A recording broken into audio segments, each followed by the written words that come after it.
అసమ్మతి సెగతో కర్ణాటక కాంగ్రెస్ షేక్ అవుతోంది.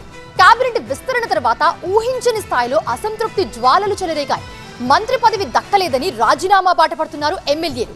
ఇప్పటికే 2 ఎమ్మెల్యేలు తమ రాజీనామా ప్రకటించారు. అయితే రేపటికల్లా మరో 10 మంది రాజీనామా చేస్తారంటుంది అసమ్మతి వర్గం. మరి ఈ సంక్షోభాన్ని డీకే ఎలా డీల్ చేస్తారు? అసంతృప్తులను చలార్చుతారా? డీకే ఏం చేయబోతున్నారు?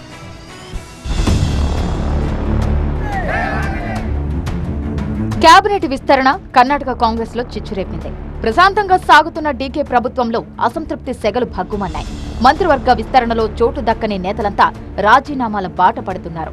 కేబినెట్ లో చోటు దక్కకపోవడంతో 2 ఎమ్మెల్యేలు ఇప్పటికే అసమ్మతి జెండా ఎగురవేశారు. విజయపుర ఎమ్మెల్యే యశ్వంతరాయ గౌడ పాటిల్, సాగర్ ఎమ్మెల్యే బెళూరు గోపాలకృష్ణ తమ పదవులకు రాజీనామా చేశారు. శాసన సభ్యత్వాలకు రాజీనామా చేయడమే కాకుండా కార్పొరేషన్ పదవులకు కూడా రిజైన్ చేశారు. తమ రాజీనామా లేఖలను స్పీకర్ ఆఫీసులో సమర్పించారు. అయితే అసంతృప్తి ఎమ్మెల్యేల సంఖ్య మరింత పెరిగే అవకాశం ఉందనే ప్రచారం జరుగుతోంది. 10 మంది వరకు రాజీనామా చేస్తారనే ఊహాగానాలు కర్ణాటక కాంగ్రెస్ ని షేక్ చేస్తున్నాయి.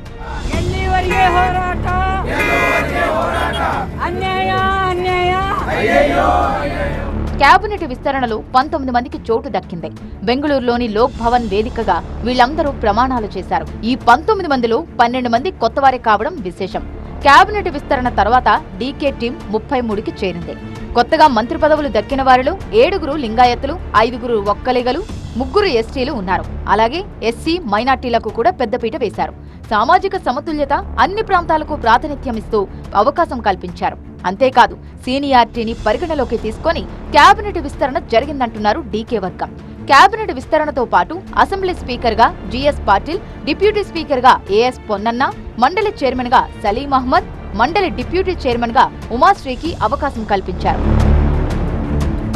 అయితే తమకు అన్యాయం జరిగిందంటూ అసమ్మతి జెండా ఎగరేస్తున్నారు పలువురు ఎమ్మెల్యేలు. తనను అన్యాయంగా మంత్రివర్గం నుంచి తప్పించారంటూ తీవ్ర ఆరోపణలు చేశారు సాగర్ ఎమ్మెల్యే బెళూరు గోపాలకృష్ణ.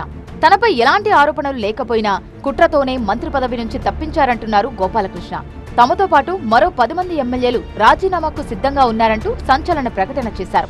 మంత్రి పదవులైనా, కార్పొరేషన్ పోస్టులైనా మాజీ ముఖ్యమంత్రుల వారసులకే దక్కుతున్నాయంటూ సంచలన ఆరోపణలు చేశారు సాగర్ ఎమ్మెల్యే గోపాలకృష్ణ. విజయపుర ఎమ్మెల్యే యశ్వంతరాయ గౌడ అనుచరులు బెంగళూరులో భారీ నిరసనలు చేపట్టారు. తమ నాయకుడి విషయంలో అన్యాయంగా వ్యవహరించారంటూ ఆందోళనలకు దిగారు. మొత్తానికి కేబినెట్ విస్తరణ తర్వాత కర్ణాటక కాంగ్రెస్ లో అసంతృప్తి జ్వాలలు ఉవ్వెత్తున ఎగిసిపడుతున్నాయి. పదవులు ఆశించి భంగపడిన ఎమ్మెల్యేలంతా అసహనంతో రగిలిపోతున్నారు. ప్రస్తుతానికి 2 మాత్రమే రాజీనామా చేసినా ఈ సంఖ్య పెరగడం ఖాయమనే టాక్ వినిపిస్తోంది. మరి సంక్షోభం నుంచి సీఎం డీకే శివకుమార్ ఎలా గట్టెక్కుతారో, ఎలా డీల్ చేస్తారో చూడాలి.